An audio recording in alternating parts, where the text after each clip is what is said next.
Ladies and gentlemen, welcome to the Good Roads Podcast. This is your bulletin breakdown for June 8th, 2026. You know the rules, 3 news articles broken down 5 minutes each. And here to break it down are our 2 Good Roads contributors, Andrew Blackburn and Thomas Barakat. Gentlemen, after that slip of the tongue, we got to have a little chat here about sports talk. Last week was an absolute debacle. We gave the Montreal Canadiens credit. We gave Team Canada at the World Hockey Championship credit. And, well, they're both gone now. Maybe we should stop talking about sports. Yeah, we're not. Maybe we should just stick to roads and infrastructure. unless we're literally a curse on everything, and maybe we should just stop the podcast. Maybe every road we talk about loses funding or gets more potholes. I have no idea. Deteriorates quicker. Well, maybe people should out there let us know how the roads are looking, and if us talking about it is making it any worse, or maybe we can turn this curse around, like talk about the sports teams that we want to lose. Yeah, that's right. Well, no, the CAA has kind of already done that. They just launched their the worst roads campaign. Yeah. Actually, so I know that was not on the schedule for today, but we talked to some CAA folks the other day, and I got to say, there's always this notion around the CAA Worst Roads campaign that they're trying to shame our members or shame municipal people, which some people might interpret it that way. But I personally see the Worst Roads campaign as it's a great kind of conversation starter about funding for municipal roads and the lack thereof. And it kind of gets people talking. And this is the misconception, I guess, amongst the general public. Well, my city doesn't care about the roads. They're, blah, blah, blah, blah. But this gets people talking. And maybe it's all about reframing it to say, hey, the way that our cities are funded, our municipalities are funded, they don't have enough fiscal capacity to maintain all their infrastructure. So. Yeah. They're really trying to highlight that fact. They're really trying to drive that home. It's roads need more attention and more resources.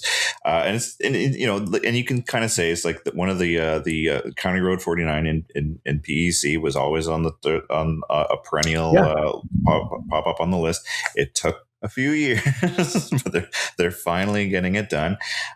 So my town's number one again, Barton East. I was just in an Uber on Barton East 2 weeks ago, and it is justified. It is an absolute nightmare. You're gonna you gotta don't clench your teeth. You'll hurt yourself. Well, the other thing too is a lot of these municipalities are so big, and it's so hard to get out to everything and check everything. And especially in the winter when they're snow covered, it's good to have an extra set of eyes on something to let you know where problems may or may not be. Yep. So. All right. Well, that's a whole that's other taken topic. care of. That's a little bonus for everybody out there. So, with that bonus over, we are going to get into our first topic. And listeners out there, Mr. Thomas, Mr. Andrew, want to posit a question to you. Would you pay $46 to fix your roads? Yeah. Gentlemen, I've got 5 minutes on the clock for you to answer this. Let's get some answers to this question in 3, 2, 1. Let's go. Yeah. Actually, this is completely in line with the world's worst roads conversation. Sort of, it's talking about infrastructure funding and how we just haven't been able to keep pace. Because as everyone is well aware, municipalities have very, very limited resources for revenue, and everybody has growing infrastructure backlog, and there's just very few options left for municipalities, and some of them even seem to be disappearing. We can't claim that we're claiming fewer development charges on one side. We can't toll our roads. We can't do this. We can't do that. Pretty much, we're just left with raising property taxes. And I was just holding my nose and reading the Fraser Institute report on Ontario's property tax increases over the past decade, and it's pretty much across the board. They're all going up. But it's just like councils really just don't have any choice to do it. This story focuses on Ottawa because Ottawa has been trying to figure out how to fund their shortfall. So they identified a $229 million annual shortfall to maintain, repair, and replace municipal assets over the next decade. And they're sort of looking at different things. One of the things they're looking at is an actual dedicated infrastructure levy. It's going to be it's not going to be. This is just part of the city's proposal as and only a part of it to really make up that shortfall. So it's a 1% levy that they're proposing to show up on people's property bills, and it should look like about $46 per year. So this is one of those things where it's just like people. We've seen these polls pop up every once in a while where it's just like there was one in Quebec last year. They were saying it's like, yeah, we would be willing to pay extra to if the money went to our roads. In Ontario, I've seen similar polling in recent years, but it's only going to be part of it. They're looking at reserve funds, property tax growth, taking on additional debt, selling municipal facilities. This is like a total package where everything is needed to make up the shortfall. So it's basically what you're trying to say there, Andrew, is it's just one tool in the toolbox. This levy, exactly. And the other thing I'll kind of point out is you mentioned this, like it is property tax in a sense, but this is a dedicated infrastructure levy, which is I believe that they had to set it, or the proposal is at 1.5%. Yeah, and it doesn't go into general revenues. It goes specifically into the infrastructure kind of fund, and that's why I like these sorts of things. I'll be honest, I'm in favor of these. I'm not saying raising taxes is the solution to everything, because it's not. Like I said, part of a toolbox. But when it comes to I'm trying to address this very specific issue, like the lack of infrastructure funding, and it's something municipalities are saddled with. Having something that's very dedicated, very specific, very defensible to the public, where they don't, so people can't make the false accusation, oh, this money is just being wasted. City councils just, they're so corrupt and both. No. This is going in something that's very transparent. Yeah. Well, it's very similar to the way that speed cameras were actually set up. Like most of the cities that had the speed camera set up, is like those funds were going directly into road safety measures. Yeah. And another thing is like, it's one of those things that gets bandied about, is like every once in a while people will say, oh, well, what about a sales tax? What about a 1% sales tax? Because that would actually cover visitors. This is what puts the levy puts the burden on the homeowners, on residents. There, it's just like the people who are using the roads, but it doesn't cover the people who are coming into Ottawa in this example. Right. And that, in a sense, depending on the municipality, because in some municipalities maybe they don't get a lot of. It's not a huge draw, or not a huge draw. It is mostly local residents. Others, bigger municipalities, maybe more centers of commerce, they'll get more visitors. So in that sense, I do like there must be a different kind of way to recover that. I know some municipalities have hotel taxes, or tourism taxes, and those are, the onus is placed purely on visitors. So you could argue that, I mean, not that funding would go specifically into infrastructure. It could, but it really just depends on how you kind of want to design. And I think and like I said, there's been polling on this, and I think I wonder if this would work in a city like Hamilton, where everybody knows the roads are in rough shape, and they're just like, okay, well, and I was trying to dance around on the title of this article, something that says like, it's like if you want something done right, you got to fund it yourself, or something like that. It's like putting it right back into people's hands. But I think there is actual some openness to this idea, especially with the way that you were saying it's framed. It's like, this is specifically going to infrastructure.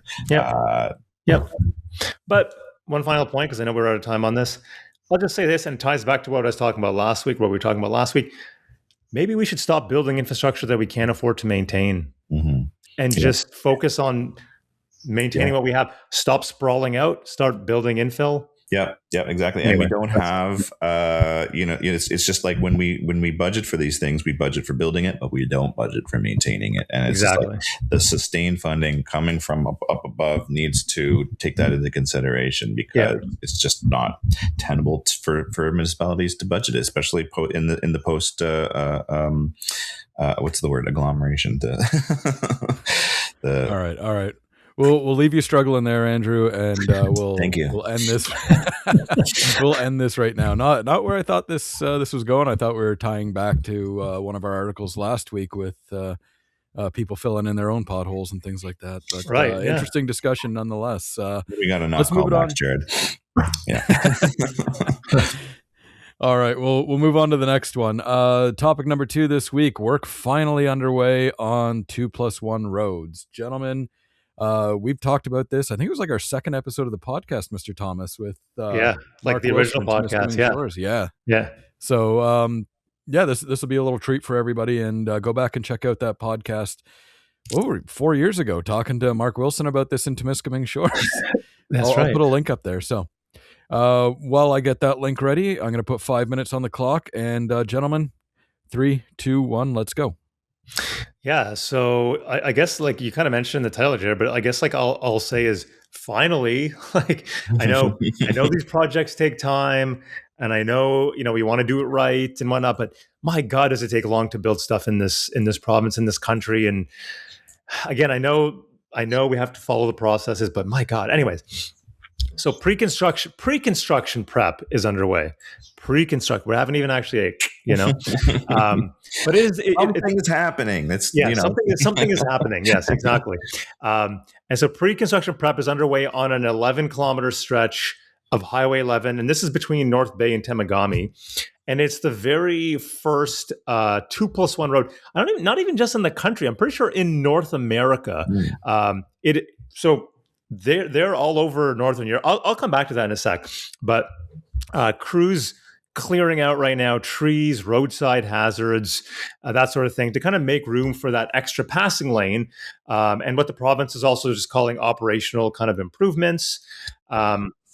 And the timing of this is kind of interesting and it's worth flagging, I would say, because Good Roads, NOMA, Phenom, we've kind of been pushing this time to modernize highways 11 and 17 as an issue that we want to see talked about. We talked about this a few times on the podcast. But actually, our friends over at NOMA were actually down in Ottawa, I believe it was last week, pushing the feds to classify 11 and 17 as dual use infrastructure, which is also what we've been kind of talking about. So it would count towards defense spending targets. So there is broad agreement that these highways are dangerous, and that they're real economic, defense, and strategic regions to kind of widen them. It's just how are we going to do it, and who's going to pay for it? Because it's a lot of money. Mm-hmm. But I will say this: 2+1 roads are deploying these more broadly. I know we're doing a pilot, but deploying these more broadly on this highway network could deliver safety gains, incredible safety gains at a fraction of the cost of, for example, twinning the entire network, because it's not going to happen. And I will say this: I have had the absolute privilege to be able to go to Sweden, and I took the government of Sweden's Vision Zero course. This is literally delivered by Sweden's Ministry of Transportation. It's called Trafikverket in Swedish, in case anybody wants to learn some Swedish. But I had the absolute pleasure of taking this, the absolute privilege. And they took us on tours of these roads. And let me tell you, it's nothing crazy. I don't know why we have to even spend all this time doing a pilot. So Sweden has a very similar topography to Canada. Northern kind of to Northern Ontario specifically, same kind of environment, and same kind of thing. A lot of cities stretched out over like kind of large geographical areas, and then you have these roads kind of connecting them, right? So it's I'm gonna like make it easier for everyone. The pilot's going to be successful. It's going to work. There's no reason why it would not work. Okay. Yeah. And the other thing I'll say is that 2+1 could also be, if these roads end up getting busier, could also just turn to 2+2. They have in Sweden, they have 2+1, 2+2, and 1+1. And this just means that there's a barrier in the middle, and you can just kind of expand it without having to twin the entire thing with the separating, without that big tract of land in the middle in between, and all that sort of stuff. Yeah, so, and as you were saying, these things take time. Like this has taken several years. We were talking to Mark Wilson. Mark Wilson is a big proponent of expanding 2+1 across the board because the fine folks at NOMA and FNOM are just saying is like we need to do work on highways 11 and 17. But Mark is saying is like we don't need to twin it all. We don't need to actually do that. And his concern is that it's going to take decades to actually get this work done if everybody is actually successful in getting the feds on board for this and we actually get these commitments, because it's like we can either twin the entire thing or we can deploy 2+1 strategically across the board depending on the landscape, because it's a huge swath of land. But that's the biggest challenge. It's just such a gigantic stretch of the highway that's just been left to a 2-lane for such a long time. So it's like if we want this done, if we want to save lives, if we want to like deploy this in a way that's actually like advantageous economically from a defense angle, it's like we want to be fast. So a 2+1 would be a faster way to do it. Yeah, 100%. And cheaper. Sorry, faster and cheaper. My roads have come along. Gentlemen, you missed an opportunity to put an Etta James song lyric in there for the title. I'm a little bit disappointed. I think we did it on purpose, Jared, but clearly, even without that in there, you are still taking it, putting it upon yourself to sing for us. Giving the people what they want, Mr. Thomas. Giving the people what they want. All right, moving along to what else the people want. We're on to our third topic this week. New e-bike framework makes it legal to carry the most precious cargo. That's pizza, right, Mr. Thomas? I mean, depends what you ask. If you're asking me, yes. If you're asking Andrew, maybe as a parent, he might say something else. All right, 5 minutes on the clock. We'll debate about this a little bit later. 3, 2, 1, let's go.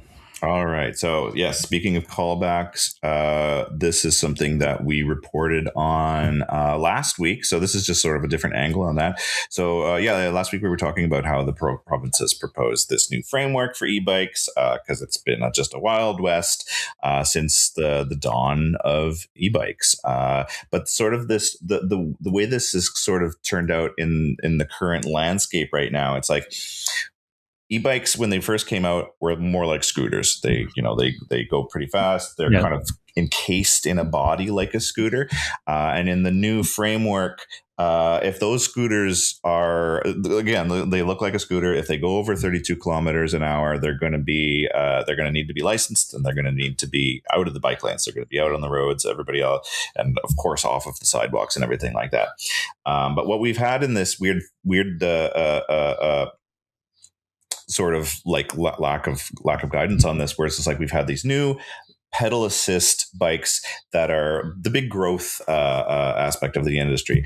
And I remember talking with David Shellnut last year, the biking lawyer, and he was the one who had brought this up, brought attention to this, because people were coming to him because the police were stopping parents who were dropping off their kids on these essentially just pedal assist bikes. They're essentially bicycles with a little bit of extra juice in them. And he's saying that's actually illegal. You can't actually do that, because for these scooters, you need to be over 16 years old, even as a passenger. So all of these parents who have been dropping off their kids on pedal assist bikes or cargo bikes that are all equipped with all of the safety requirements for kids, and that, you're buying these at Canadian Tire and all over the place, and it's like they're being sold as like alternatives to cars for your family.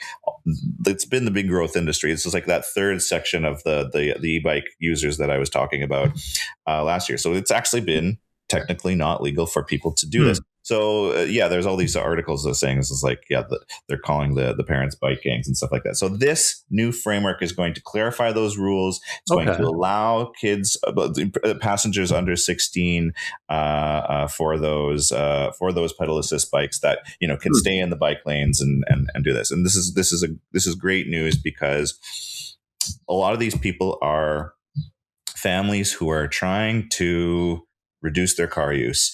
Right. Like you want, which is good for everybody, right? Because exactly, you're dropping off the kids. One parent can drop off the kids with the and it's also just one less car on the road for those people one less car on the road and one want less to drive. car. Yes. In this insane little, like, if anybody with who's ever dropped off kids at school before knows how chaotic the school drop-off zone can be. Yes. Very, very dangerous with kids running around. This is semi-related to the school bus, picking up kids first thing in the morning, and there's kids running around all over the place. So it's like one less car as this crazy hazard for kids in those areas. Yeah, no, totally agree with that. And I think it's nice to see something like that finally be acknowledged and codified, so you don't have a bunch of quote unquote vigilante parents or criminalizing parents who are just trying to drop their kids off at school. But it will be nice. And it's funny. We talked about e-bikes last week, and now we're talking about this aspect of it, and it kind of got me thinking. And maybe our listeners can let us know too. Is the e-bike thing? Is outside of Toronto, Ottawa, the GTHA? Is there a lot of e-bike usage? Do we have? Are there a lot of e-bike? Is there a lot of e-bike use in rural Ontario? It's kind of a game changer, I would say, in rural and northern Ontario. You can go longer distances, and maybe that's for tourism, but even for people who maybe don't want to drive. But I would still feel personally unsafe unless there was some sort of. Well, it reminds me of I think it's a middle ground. I think it's a necessary gap in micromobility outside of the urban centers, because I remember we were doing a story last year pre-podcast where we were talking about legalizing what essentially were quadricycles that were becoming more popular somewhere in northern Ontario. I can't remember exactly where the log, but they were essentially like golf cart sized cars, like driving on the side of the road. This is like, that's just one element of it. I'm sure there's like a gap in there where it's just like, it's just people on e-bikes or e-trikes. It's like that. There is definitely a need in these areas. Right. And then I know we're running out of time. I'll make just two very quick points. With the Northlander coming back to Northern Ontario, and we're talking about first and last mile connectivity. We talked about Ubers and rideshare. That is, if you live further away from where the station is and you don't have a car, you don't want an e-bike, maybe could get you to where you want to go. Perhaps not in January or February, but maybe during the summer months at the very least. It'd be interesting if it's being explored. I just saw an article in the CBC that said like a lot of the boost in e-bike usage is in the evenings. People are using e-bikes and e-scooters and stuff like that, and they're using it for their leisure. I'm not saying that we need this in the north, but hey, if the train's getting in at 3 o'clock in the morning, you need a bike that's got illumination. True. And then the other very quick point I'll mention is going back to my point about when I was in Sweden, I actually was able to take a tour of the countryside, and I went to some rural areas, and I saw these amazing bike lanes in rural Sweden. Like I'm talking about like outside of the major urban centers. And they were completely separated. There was there was like grass in between, almost like a multi-use trail, what we would call it here. But this is in rural areas. And there would be really good transit connectivity out there too. So just saying, we don't see a lot of that here, but in Sweden, very similar country, like I said, in terms of how it's laid out, topography, that sort of thing. It is possible. We just have to want it. And make that change. It's one of those things where it's just like, there's got to be a better way. There is. There already is. Lots of examples. All right. Let's wrap it up there. That's all three of our topics. So let's move on to our something fun. And this week we've got the World Cup coming up really, really soon. So I figured we should jump onto something like that. It's we've been talking internationally, Sweden and a bunch of other countries this episode. So let's talk internationally about the World Cup. This is it's a great event every 4 years for the world to come together and enjoy a sport and argue about who's gonna win. Well, I mean, this is like the spotlight is on us right now. I mean, we only have I think Ontario has 7 out of 13 Canadian, or no, maybe it's 6. I think Vancouver has 7 and we have 6. Yeah, we have 6, but we have a round of 32 game. Yeah. I don't know if Vancouver has like a Okay, so knockout game. that's the uneven. But I've been reading a lot of stories out Actually, there. no, they do. No, that- actually, sorry, I'm Wait, wrong. Vancouver has two. They have two uh, knockout games. Wow, they have a round of 32 and a round of 16 games. So I jealous got much? it. Well, actually, we were just we were just talking to somebody the other night at an event, and they were saying this is like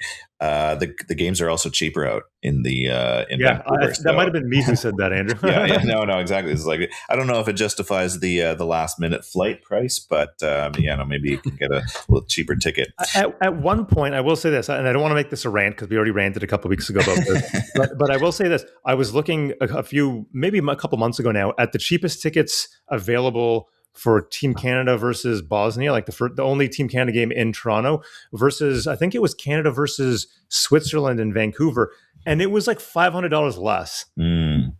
And I'm pretty sure BC Place is bigger than BMO Field or Toronto Stadium, as they're calling it. So anyway, just saying. I was reading this like in Kansas City, there's doing some games because the Americans have 78 of the games, and a lot of these locales where the games are being held are not prepared from a transit infrastructure and a public transit infrastructure scenario where just like they've been trying to do funding to boost public transit, and they're just people are going to be left in the wild. I think a lot of Europeans coming into areas like Kansas City trying to see these games are going to be in for a wake-up call. At least here, we got Metrolinx. Metrolinx is increasing service. So I think this is what we were going to say. It's like, we don't know what traffic is going to be like in Toronto, but Metrolinx is like, I think they're doing trains every 15 minutes. I think there's additional trains across the network, even out to Niagara Falls. Yeah, that's what we were talking about before the show too. Is how is this going to look like compared to the Pan Am games, like, or the Taylor Swift concert? Yeah. The other thing is that in Toronto, specifically in the month of June, you have the World Cup, you have the Jays, you have concerts, you have Pride Month. Like it's going to be it's going to be so busy. So leave your car at home is what we're saying. If you're coming into town, if you're coming from outside of Toronto, park, use we got these huge parking lots at the GO stations.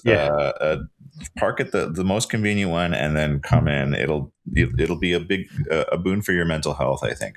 Yeah. Well, and I can speak to that too. Like the company I worked for before I worked for Good Roads, we did all of the graphics for the Pan Am games, and I lived in Oshawa at the time, drove to work in Mississauga, and during the Pan Am games, that drive was miserable. Like it used to be a 1.5, 2 hour drive turned into 2.5 to 3.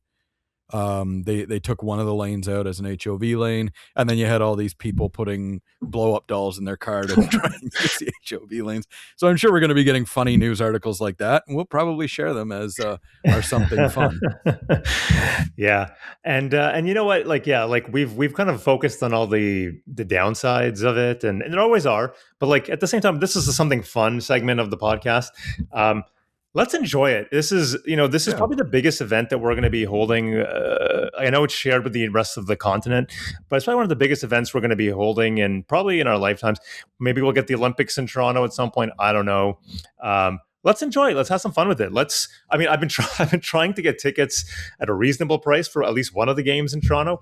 Has not happened yet, but I have faith that the resale prices will go down the closer we get to the game. So you might see me there. I'll let you guys know on the podcast if I make it out to a game. But my question to our listeners is, if you're coming from outside, if you're not based in Toronto, the GTA, how far are you coming from to watch a World Cup soccer game? Are we going to have anybody from further north, Temiskaming Shores, Thunder Bay? We're looking at you, Mark Wilson. I want to hear people from Northern Ontario. Are you coming down for the World Cup? All right, that's I think that's a good place to wrap up, gentlemen. I'll just do my little spiel to sound off now. Good Roads courses are for the fall are ready to go. Specifically online courses, those will keep you going through the summer. And I want to mention online courses and contract courses. We know getting down to the GTA, the Oakville area where our courses are offered is a lot of work, a lot of money, a lot of time, and you want to keep your staff at the office. You want to keep them working. You want to use their time effectively. Online courses and contract courses are the way to go. check them out at goodroads.ca/education for your online courses. You can take those anywhere as long as you have an internet connection. Contract courses, you want to email Cherry, CHERRY, at goodroads.ca. You can get a lot of your Guelph Road School. You can get heavy equipment operator training, all of that good stuff to keep your teams ready to go if you have the time during the summer. And finally, Road Safety School is on this fall. Check it out, goodroads.ca/road safety school. We put it on last year. It was a hit. Everybody loved it. Get your registrations in for those courses as soon as possible because they will fill up fast. So with that, if you have any comments, questions, if you're watching on YouTube, Spotify, leave them in the comments. Let us know. I know we've asked a few questions. See if you can answer them, and we'll get back to you on that. And until next time, everybody, take it easy.